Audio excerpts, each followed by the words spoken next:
Hey everybody, welcome back to another recap of 90 Day Fiance the other way. We're a little late, but we're always on time. Also, thank you all for coming to our impromptu live version. Oh, yes. Although we should have did this live again, actually, because I don't feel like editing this. Oh, But it's fine. But anywho, yeah, thank you all for you all to come in. Excuse me, let's start over. Just a stroke. Yep. Thank you all for coming to our impromptu live recap of the last episode. We were just trying something out, and over 100 of you came in the middle of the day, so y'all don't go to work. No, you don't. Me either. Like, it's fine. But again, we thank you for tuning in, and we're gonna do it again soon, and we'll actually tell you when we're gonna do it. Okay. But without further ado, let's move on to the recap. Who do you want to start with? Let's do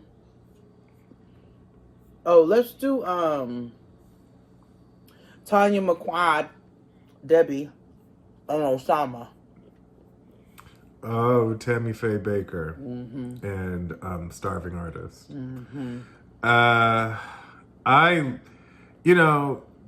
Daughter of the Confederate or not, I really enjoyed her peacock purse. I thought it was very cute. She is, again, reminder, Debbie is 67 and Oussama is 9. And so The fact that lady 43 is 6 years older than my mother and looks 30 years older than my mother. Well, I mean, avocados. So they're on her and her MAGA son are on their way to an attorney's office because although he thinks his mother is stupid, she is not a fool. She is on her way because she's going to protect her money and assets, and she wants to make sure that all her kids are taken care of while she's gone. And if perchance this goes well, she wants to see if she can throw a little change on her boo thing at whenever her passing may be. And she's very realistic about the whole thing. Yeah, I'm not mad at she's it. like, I'm not going to be here forever, but I want to make sure that my folks are taken care of. Excuse me. And her son is not happy. Losing his motherfucking shit.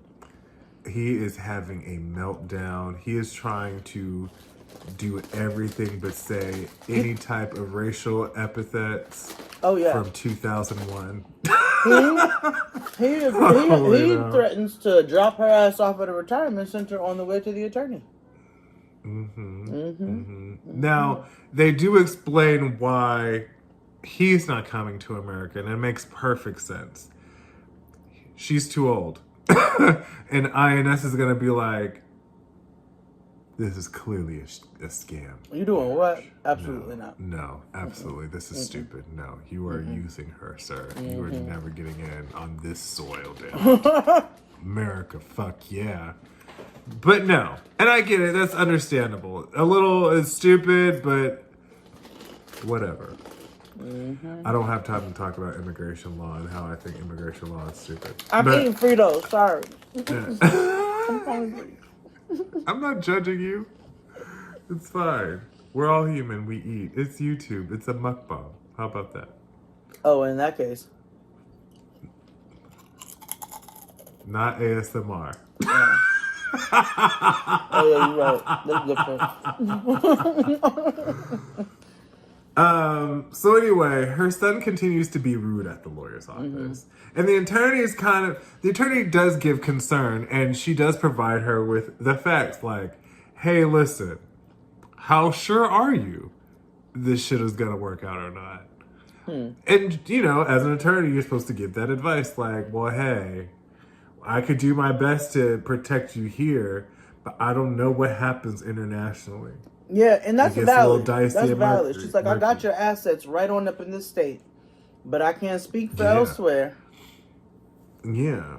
And that's a risk that, we learned in the very first season of The Other Way with Jenny. And she lost her damn mind and wanted to give up her social security check to be with Samit. To be with a nigga who was married. I'll never forget that. Anywho. Debbie is kind of a little love struck though.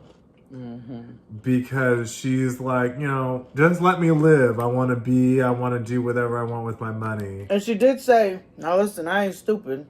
I ain't finna give this nigga all my shit. But she said, but let's say I do want to put a little cheese on his burger. Yeah, a little salt on his wing. You know what I'm saying? A little blue cheese on his hot wing. They're gonna stop me from getting my money out if they're in charge of it. Right. So, it's a little murky. I know next episode we finally get to talk to Oussama. And I don't know how I feel about him yet. We won't know. Yeah, I don't know. But that was them. Let's move on to Gabe and Isabel, because this is short. Oh, Miles from Blackish. Yeah. As much as I like them, this story is going to annoy me. Because it is the same thing, because her family is going to accept him. Yes. And they may have, caused some drama in the beginning where they're like, no, we don't. However, though, I don't know. No, I don't think TLC would allow that. What? If they were phobic or whatever. Because have you ever seen The Family Chantel? No. They fight on there. They're a couple from 90 Day who had their own spinoff. The family fights. They're Dominican. They Who's don't Chantel? I forget what season they're from. One of the early aughts, Lori and Alexi type, first season, second season. Okay. But yeah, they fight on that show. I don't think that's going to happen here. And like you said, that's why I'm annoyed. But they keep dragging it though. They're dragging it now. I have to say, I was very touched by their family dynamic, and if every single person who is on Love After Lockup, 90 Day Fiancé, all that shit, if they can take away any note from any of these Matt Sharp shows, it's from them. It's from her. Because she integrated him in with her children from jump. She made sure that they felt comfortable with him, that they fostered their own relationship. He visited several times, and now they've made it. Now they have their own relationships, and that's how you move a nigga in your house if you're gonna fall in love. Yes.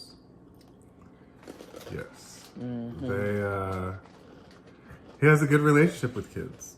It made me smile. And yeah, so he finally gets there. They pick him up from the airport. It's all love and sunshine and rainbows. She's happy. She likes the tattoo. She likes that he covered his other one even more. Yes, that was the main point. And it was great. Next day, she tries to get him to eat beef intestine. I was like, oh, these cow chitlins, okay. Yeah, but they're having fun, and he's like, you like this? And she's like, yeah. Chinchullo.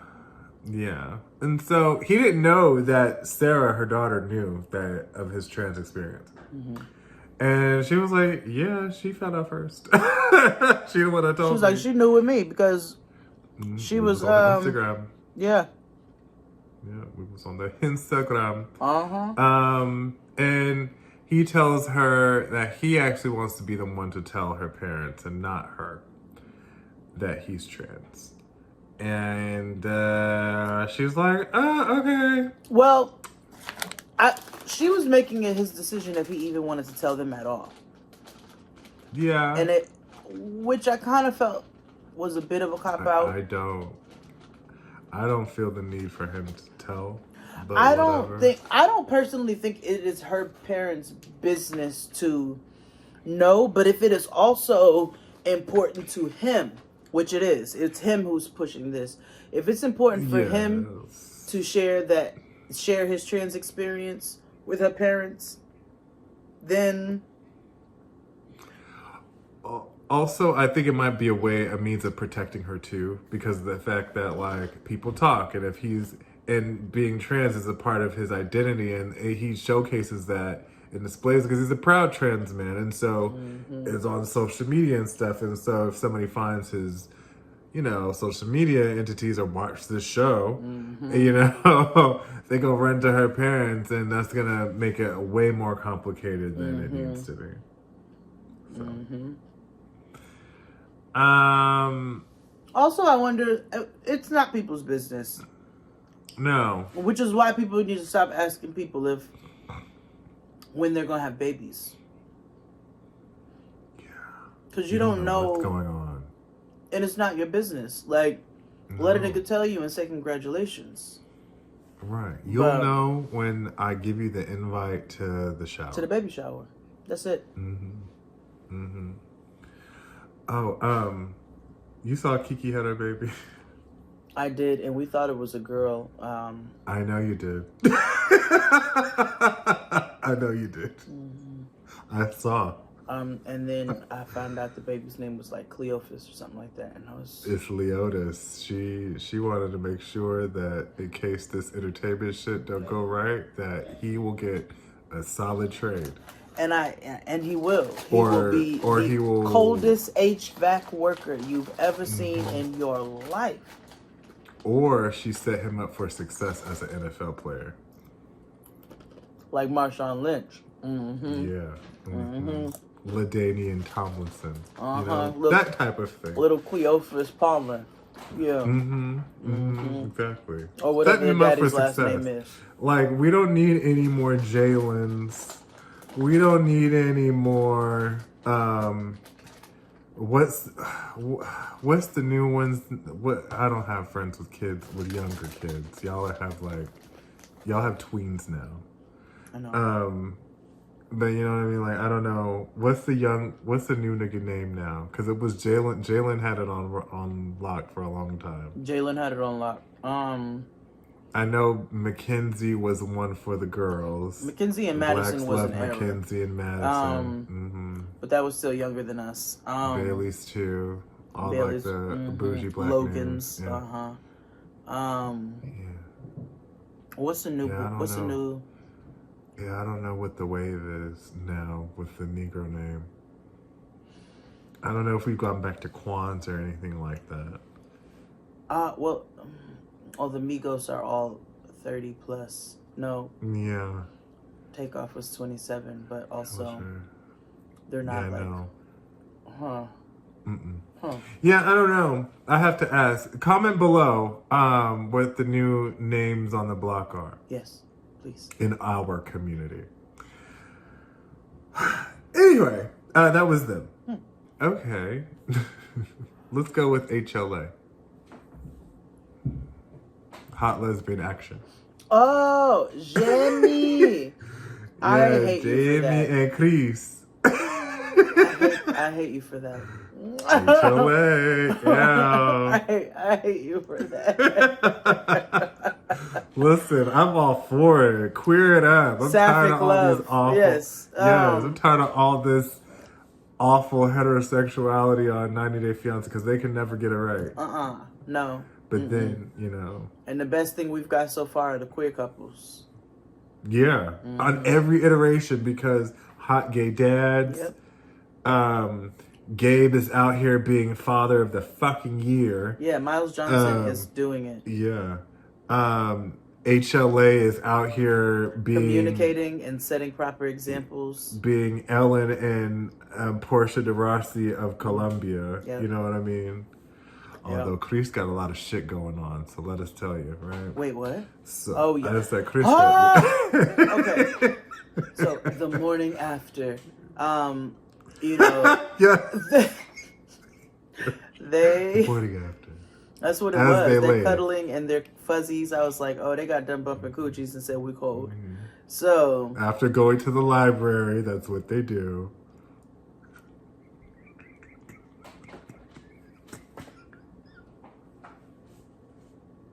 Wait, so I saw a tweet the other day, and it was Tony Braxton's "He Wasn't Man Enough for Me" video. Mm-hmm. Somebody commented on it and said they was doing a lot for DJ Envy.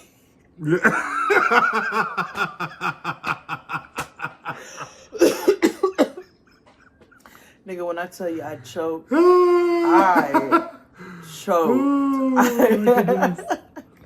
This little biscuit stuff. Oh, and it wasn't even him, but the nigga.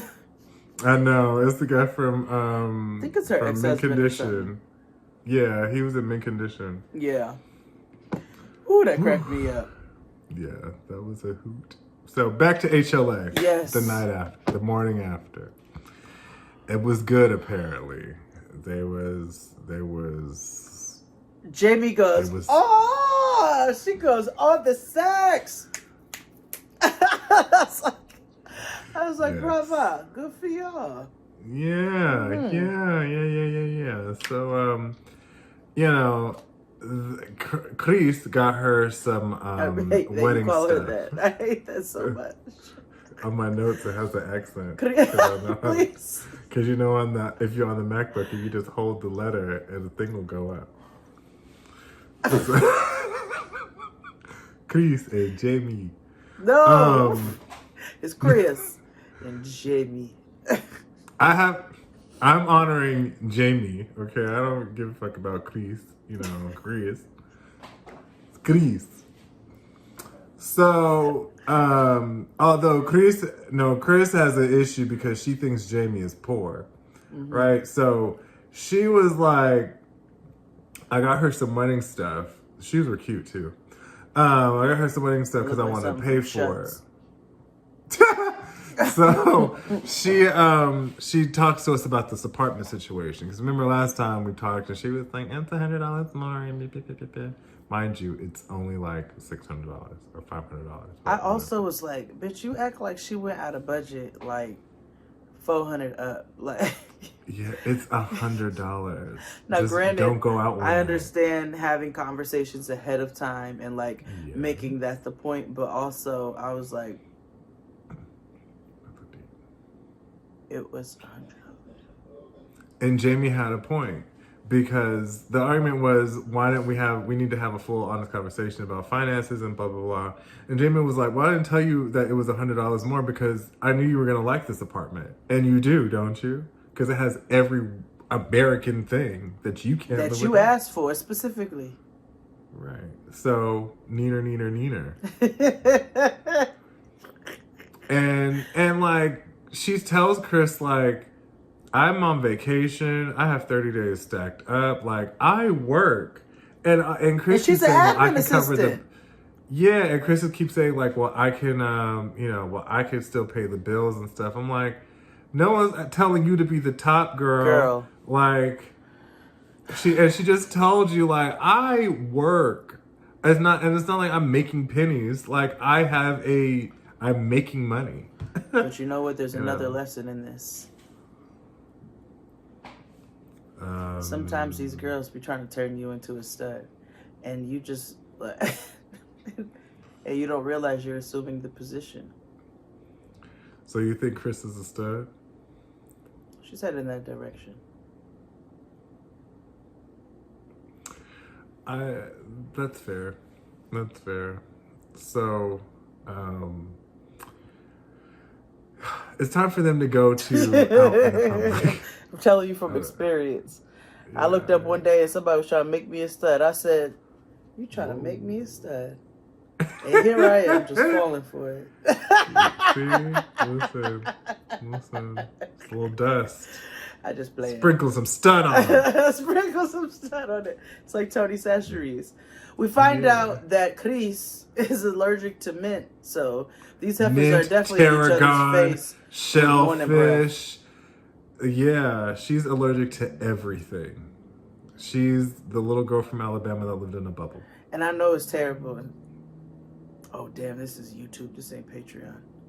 Yeah. Well, okay. Sorry, it's the old black lady. My old black lady came out, and I was like, "Oh, she's sickly." That's what I said too. I was like, "Ooh, girl." And somebody's gonna say, "You're being allergy phobic," and you're being ableist. Being ableist. I'm like, I'm not being ableist. Like, I don't hate. I'm just. She told us she was sickly. She's sickly. Like, the girl got narcolepsy. She be falling out. She can't eat mint. Her face swell up into hives. She got neck issues. She got to have $100,000 surgery in a couple of years. She keep putting off. Like, she's sickly. Gotcha.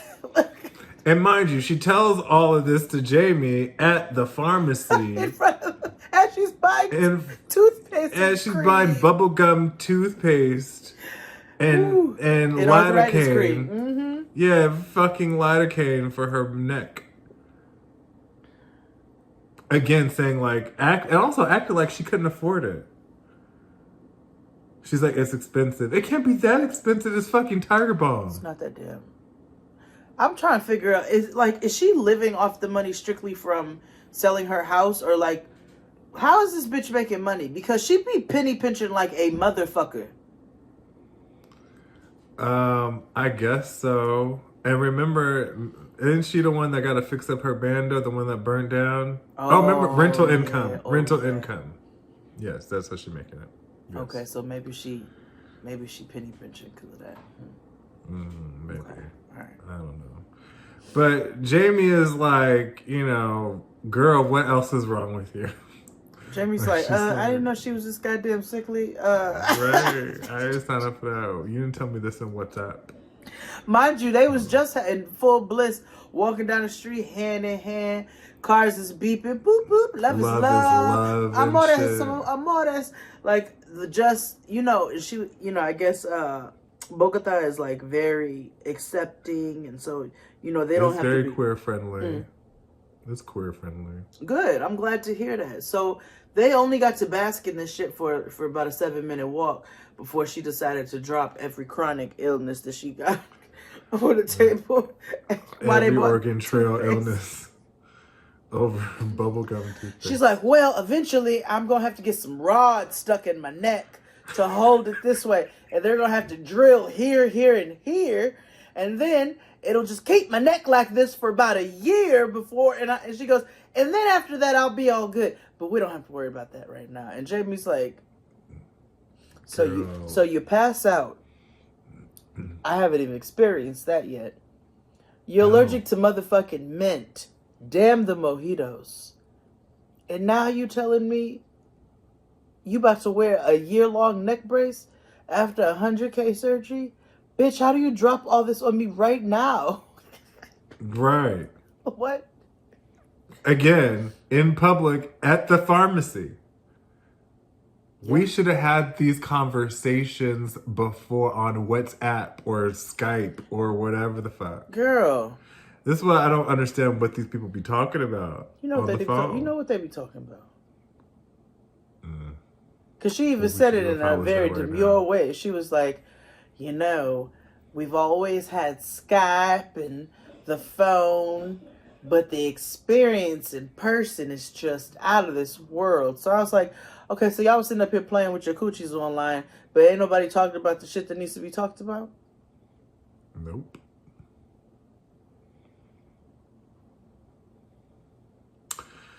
Anyway, that was them. Yeah.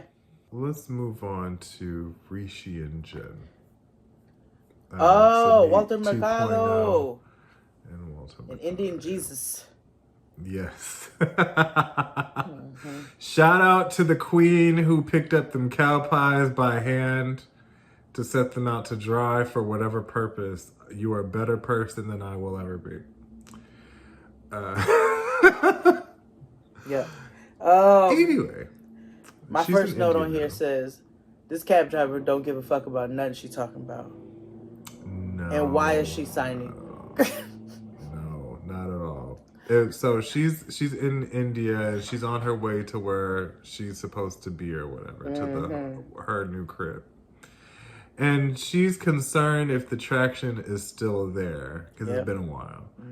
But she's having this conversation out loud with a cab driver who has no interest in what she's saying. I mean, don't give a fuck. Or understands what the fuck she's talking about. And she's signing. She's like, is it weird that I'm marrying a man from India? You know what she's also doing? She does what I hate. When people who speak a foreign language, or if English isn't their first language, and other people will speak louder to them. Hello! Do you know? How are you? Aware that I'm American? Yeah, I'm aware like, that they're you're not loud as motherfucker. They're not hearing impaired. They just don't. Why does loudness does not mean that it's going to make What's them wrong understand? with y'all? What's wrong with y'all? It makes no sense. Think. Dummy. Jesus Christ. Anywho, back at his crib, he's waking up. It's morning time. Everybody's getting their shit together. You know, like moms, get up, niggas, get up. I don't like lazy niggas in my house. Because everybody was up. Yeah. Get up. And so he's like, you know, I'm about to be out on the town. I got things to do. She was like, okay, but make sure you come back because I got people I need you to meet. Because remember, she's trying to marry him off because she's trying to have somebody come over and take over the household because she's what? T.I. Read. Okay, she said, you are my son and my real estate. I need you to come because I have a showing today. Yes. Yeah. And you remember, his family don't know about Walter Mercado or Brandy Glanville, whatever you want to call her. Like so, this. You know, he's sneaking out to meet Jen like a teenager. I remember those days.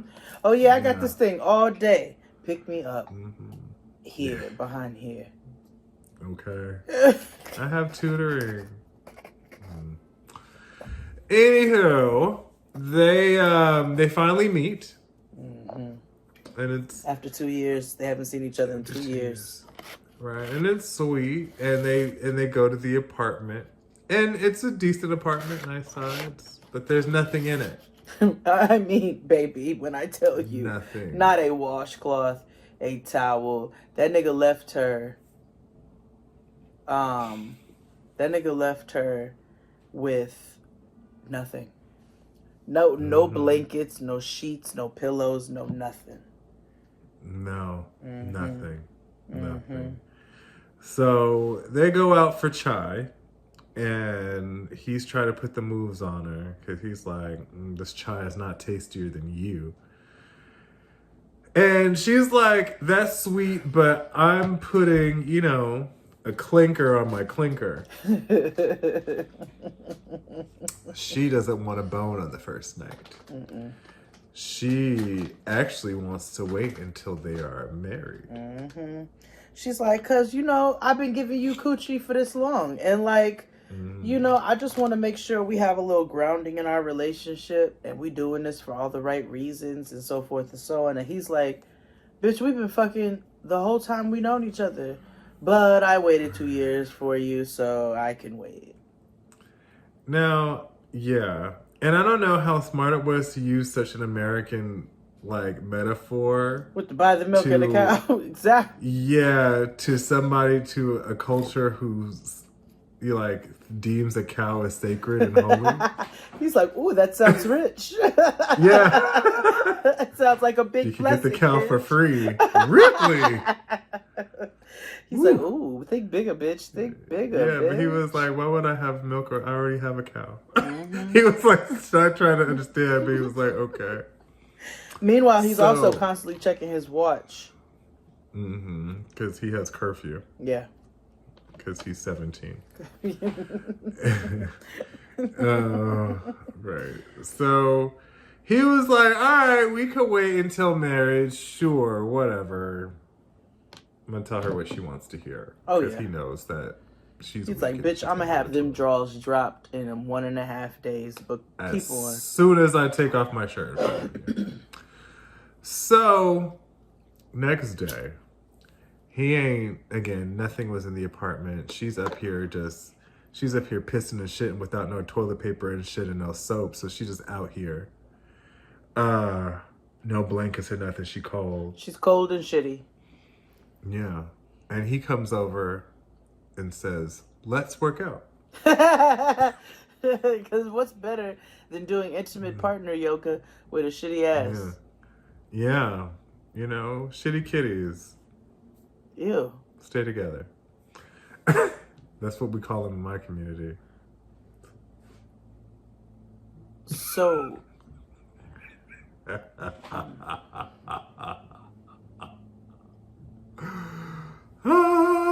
the more you know. That don't feel like nothing but a yeast infection to me. That sounds terrible. I don't like that reference. I'll take bussy. I know a lot of people hate that. I'll take that. But I do not like shitty kitty. Shitty kitty. I don't like that. That's what it's called. That sounds like Hot Pocket back on Love After Lockup. That's what it is. I don't like that. It's the kitty shitty girl. It shouldn't be. Your kitty shouldn't be shitty. And your bitty shouldn't be shitty either. Like, y'all better get you some Fleet and a bidet, nigga, and take you some fiber pills. Like, get you some Pure. unless you're into that. Which, that's bacteria play. I don't think. I'm not into it. I don't think that's what y'all should be doing. I don't think that's what. And when I say y'all, I mean humans, because Biggie was talking about a bitch asking him to shit on her stomach. And can you imagine a Biggie shit on your stomach?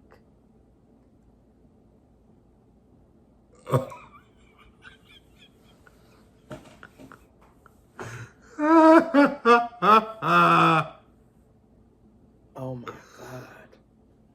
Anyway. I need to tell you a story one day.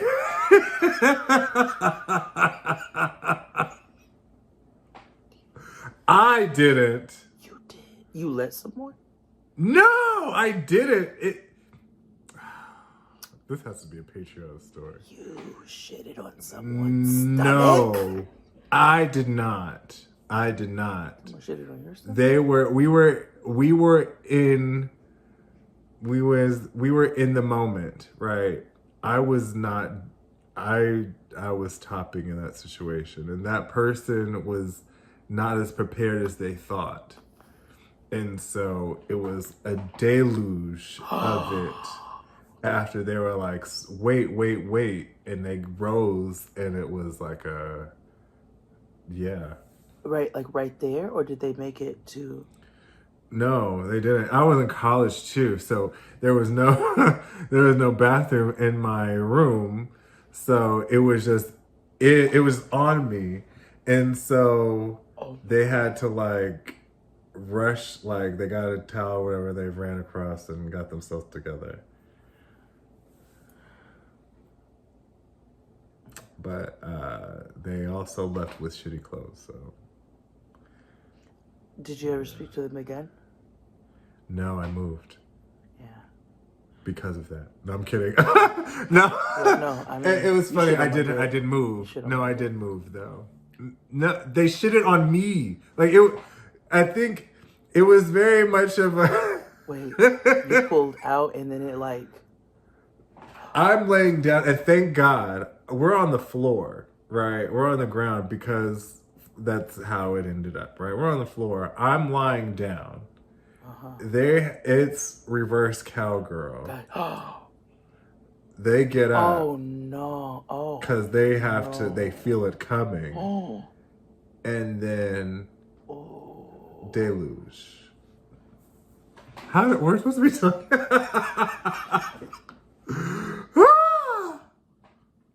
So back to couples yoga. Yeah. And her shitty kitty. No, see, this is where it went left. This is how you told the world that somebody shit on your stomach. And you told me they didn't shit on your stomach, but they actually did shit on your stomach. Hold on. Yeah. Okay, back. Yeah. So anywho, they do intimate yoga on the roof. And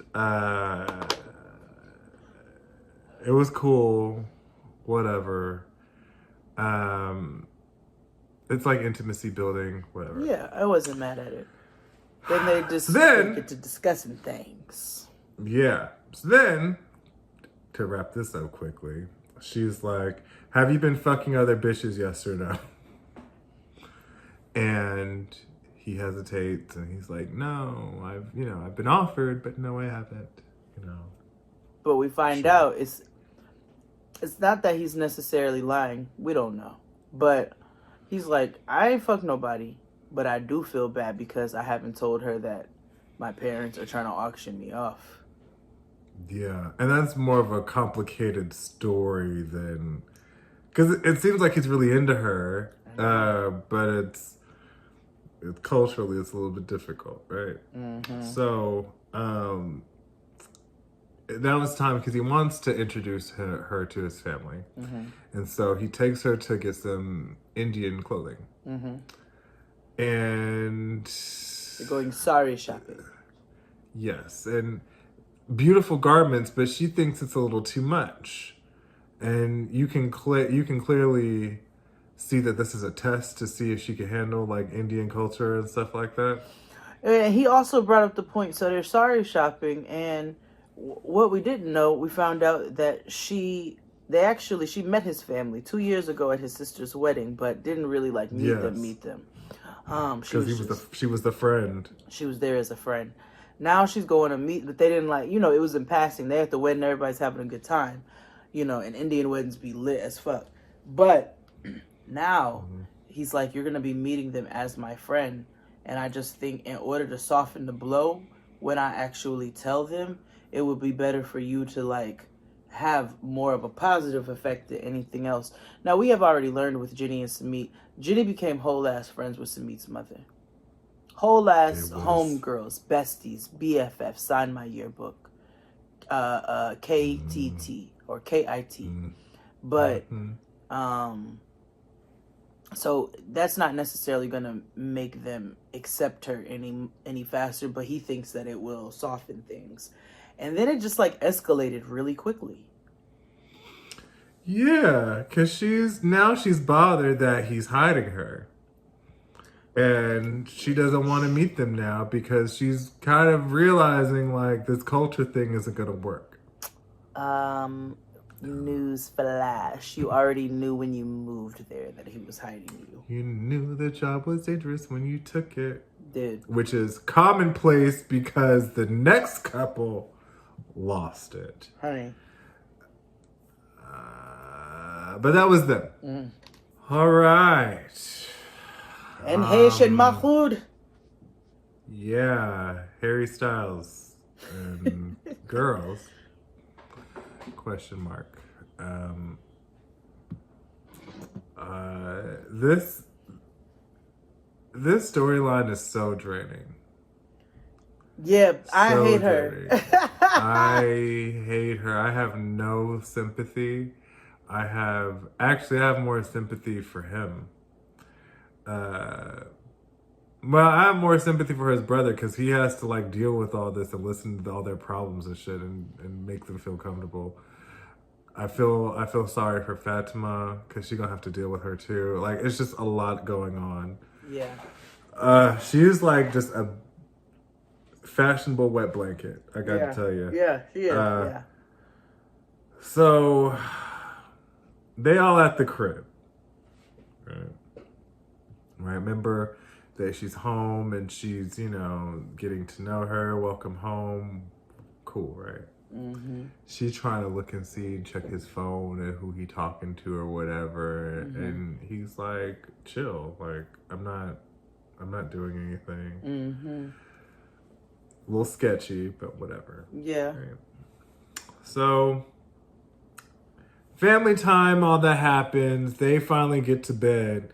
And she's kind of like, this is a lot. I'm an introvert. Yeah. There's, it's a lot of energies I just got here. I wish we had some time and calmness to ourselves. So, even before all of that, when she gets to his family's house, we find out his family loves her. Like, they absolutely love her. They have always loved her. They were sad when she went back. His sister-in-law, the one who's from China, she's super hyped. She's there. Brother's super hyped. She's there. Mother's super hyped. She's there. The kids are hyped. She's there. And there's a lot happening. Essentially, they have one large family that lives in like one area, and it gets to be a lot. They talk about how they don't want her to leave again. JK is about stealing her passport if she talks about trying to leave again. And I was like, she then gets to complaining about the food, and she's asking about friends, and they're like, yeah, women in Egypt don't really have friends like that. Right. Because the families are so big, and so you just friend your family. Yeah, they were like, your family is your friends. What you mean? Right. And she's like, I don't know about all that. Because Fatima's like, or Fatima's like, you have a lot of friends where you were? She's like, yeah, I have a lot of friends. And she's like, She's like, you? She's like, no. Family is friends. And but where I do not feel bad for her. I don't feel bad at her at all. In any you made this decision, and you made this decision. The first time you made it without asking any questions, doing it. You just went along to get along. Then you realize you don't like what you did, and you're complaining about everything. God damn it! I'm so sick of you. I'm gonna kill the fuck out of you. It showed up in 2 different shows. Just make it here. But she's like, she's complaining about. She's like, clothes are a big part of my expression, and wah. You just got your ass back on a plane, went back to Cairo, converted without asking no questions or doing anything. I don't feel bad for you. You keep making decisions. Yeah. I don't feel bad. No. Because, again, fool me once, shame on you. Fool me twice, shame on me. And, like... And you're in a relationship knowingly with a younger man, 12 years your junior, who they have verbally said to you, this is his first relationship. Who also... child. Yes. Who also is of a completely different culture and mindset than you are. So you can't even come into it with an American mindset like he's trying to be controlling. That's the culture. That's the culture. That's what they do. You knew what they do, and you still got your ass back on a plane and went back for a second time. Yeah, and it doesn't seem like he's like abusive or like says things to her in a. Now he says things to her in a cunty manner, but. But you know, niggas be sassy. Yeah. But you know, I don't think there's the conversations or arguments that they have. She's way more intense than he is because he's just kind of like, I'm just trying to tell you, I don't, you know. Well, she's just miserable. Like, he talks like Baby Cool. He actually acts like Baby Cool a lot in my head. Yes, similar actually. But I just don't understand why she made the decision to go there and do all that, knowing how his family lived, knowing what his religion was like, knowing what the culture there is like. Why would you go there? It's either she has a weird thing with her parents and defiance, or she has a thing about finishing things. Or maybe. Like she likes, or there was this tweet that went around. This lady was like, minus abusive relationships, you know, take those out the equation. But she was like, have you ever had friends who are always in some shit in their relationships? Yeah. Like, you know, not because a nigga, like, emotionally, you know, like either they've been ghosted or whatever the fuck. And this lady was like, sometimes people create those situations because otherwise they don't have anything else going on in their lives. And I think that might be her thing. Like, she needs a story. Yeah. And I don't mean for this show. I mean, she needs a story. This might be her thing. Because it's like, when she talks, it's like she reminds me of, what's her face from Teen Mom, who's like, she's always like about to cry at any given moment. Jace's mama. Jace. You know, like, not Barb and Janelle, but the other one. From Teen Mom 2. I can't remember her name. I don't know too. I only know the very first one that had the Caitlyn girl, the one, the Farrah girl, not Jason's the mom, Macy the other girl, with the 3 girls. and I forget the last one, Amber. Yeah, that's the only season I no. watched. Teen Mom 2 is the other one, and she had a mental breakdown. It was a lot, but yeah, don't feel bad for her, and she's gonna leave again. I know it. And that's why I don't blame him for not wanting to get an apartment and shit. She comes in there automatically like, this is too much. You know, I need this, da-da-da-da. And he's like, last time you came here, you said the same thing. You're overwhelmed. I got the apartment. I got this set up. I did all these things and you left after 2 months. Like, this nigga can't afford to keep shelling out money for you to keep flip-flopping in your fucking decisions when you know what kind of culture you walking into. That's why I don't feel bad for you. You know what kind of culture you walking into. This ain't no culture shock. This ain't none of that. You ain't do your research the first time, and then you ain't learned your fucking lesson the second. No. You know you can't dress a certain way. You know you converted. You know he wants somebody who is getting ready to move in this particular way. And you still are like, I'm going to go here, but I'm not going to do this, and I'm not going to do this, and my clothes are a cultural expression of blah, blah, blah, blah, blah, blah. Mm-hmm. Good luck with that, Aunt Heish. Right. Yeah. Female Harry Styles isn't going to make it, and I want her to leave. I'm ready for her to go. I'm ready for them to fully replace them with another couple. Same. Go home. I hope they bump Debbie up. Okay. Give her time. Yes. But that was them. That's another episode down the hatch. We will be back next time for another episode. And we will see you all again. Bye.